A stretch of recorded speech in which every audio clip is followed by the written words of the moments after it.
আসসালামু আলাইকুম, কেমন আছেন সবাই? তো বাংলাদেশের কিন্তু প্রথম ইনিংসটা শেষ হলো এবং যেটা সব মিলে যদি বলতে বলেন তাহলে হতাশ বলতে হবে।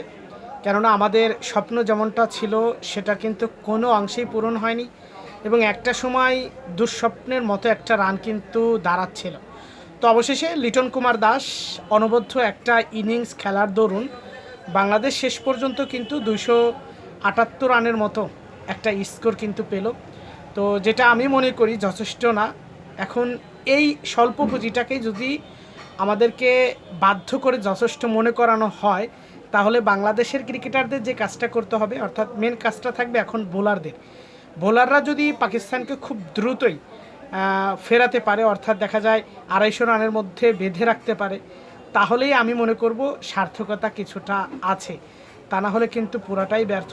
আপনারা দেখেছেন প্রথম সেশনে কিন্তু 3টা উইকেট গিয়েছে, দ্বিতীয় সেশনে 3টা উইকেট গিয়েছে, বাদবাকি 4টা উইকেট কিন্তু গেল লাস্ট সেশনে এবং শেষ পর্যন্ত কিন্তু আমরা সম্পূর্ণ সেশন তো খেলতে পারি নাই, সেটা আপনারা দেখেছেন। তো তারপরেও যেটাই করেছে বাংলাদেশ, এর জন্য শুভকামনা রইল। আশা করব বোলাররা খুব দুর্দান্ত পারফরমেন্স করে পাকিস্তানকেও অল্প রানের মধ্যে বেঁধে রাখবে। কেননা যখন পাকিস্তান এই রানটা ওভার করে বেশি রানের টার্গেট দিবে, সেটা কিন্তু বাংলাদেশের জন্য খুব কঠিন হয়ে যাবে এই টেস্ট। তো আমরা প্রত্যাশা করব বোলারদের কাজের কাজটা এখন করবে। তবে আমার কাছে একটা জিনিস সন্দেহ মনে হচ্ছে, সেটা হলো বাংলাদেশের ব্যাটাররা যেভাবে আউট হয়েছে, সেটা বলবো না যে বলারের অনেক ভালো বোলিংয়ের জন্য, অর্থাৎ ব্যাটাররাই কিন্তু ভুল করেছে এবং ভুলের খেসারত তারা দিয়েছে।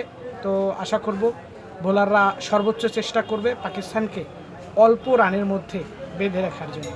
ধন্যবাদ সবাইকে।